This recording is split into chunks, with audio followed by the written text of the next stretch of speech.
In Anlehnung an Anmerkung 6a zum Kapitel 2 der KN hat die Zollverwaltung zusätzlich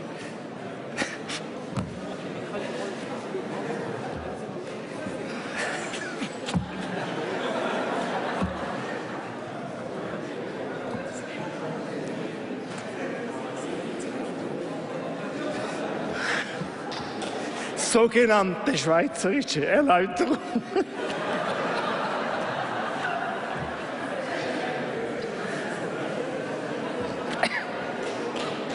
zum Zolltarif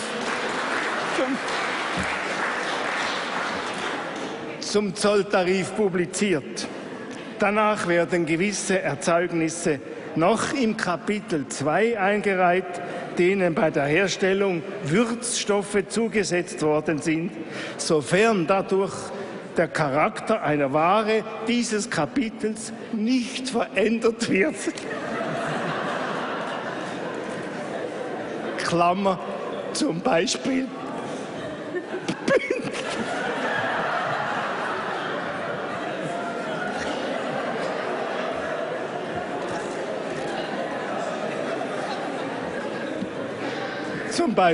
Bündnerfleisch.